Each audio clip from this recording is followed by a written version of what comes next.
C'est ce qui manque à la vie. Donc, moi, souvent, je vais parler de résistance. C'est ce qui manque à la vie qui lui donne son sens. Donc, il faut être en mesure de voir, hey, j'ai besoin d'avoir d'espace, de légèreté, j'ai besoin de faire davantage peut-être d'argent, j'ai besoin de plus de connexion, j'ai besoin de partager mon don, j'ai besoin de créer davantage, d'innover davantage. Hein? C'est ce qui manque à la vie qui lui donne son sens. Maintenant, après, ça prend de la maîtrise de soi, ça prend de l'audace, ça prend de la folie. Parce que si on ne le fait pas, on meurt à petit feu. Et ça, c'est beaucoup plus important que manger une carotte bio, là, que prendre ton jus jaune le matin, que de faire le jeûne intermittent, que de faire des bains de glace. Mettre le corps à la bonne place, te permettre ton corps, ton âme, ton esprit de le mettre dans le bon environnement afin qu'il puisse laisser derrière ce qui doit être derrière, être en mesure de voir ce qui l'attend devant et fleurir davantage. My God, c'est ça qui est le plus important. C'est la vie qui nous traverse. Et la vie, c'est pas juste une question d'alimentation, c'est une question de projet. C'est une question de je me vois, je me mets dans un environnement par amour pour moi et par amour pour la vie pour moi. Je me mets dans un environnement fertile. Mais my God, que ça me demande de laisser derrière ce qui doit être derrière. Et pendant tout à l'heure, quand la musique jouait, j'étais assis ici et je regardais là. Et j'étais allé chercher une plante comme ça. Cette belle plante-là ici. J'adore les plantes. J'adore les plantes. Là, elle est rendue grosse.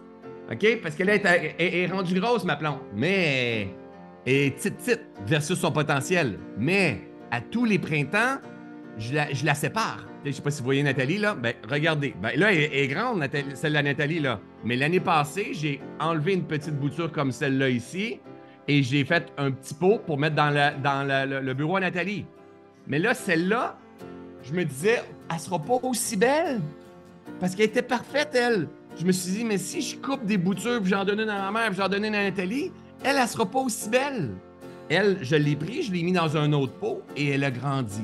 Nathalie est rendue avec un. Et là, je viens de voir qu'elle a grandi pas mal. Ma mère est rendue avec un autre qui a grandi aussi. Puis elle est beaucoup plus grande qu'elle l'était l'année passée.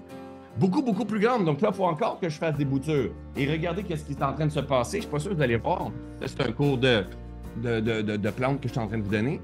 Vous voyez peut-être, mais il y a des petits bébés qui sont là dans le fond, à part tout ce qui pousse. Mais si je ne l'avais pas changé de peau, elle serait en train de mourir. Elle ne serait pas en train de connaître la prospérité qu'elle est en train de connaître. Et si tu attends que le monde autour de toi te dise « Go, t'es capable, je crois en toi », tu n'y arriveras pas. C'est toi que tu dois te faire grandir. Et pour te faire grandir, il faut que tu testes.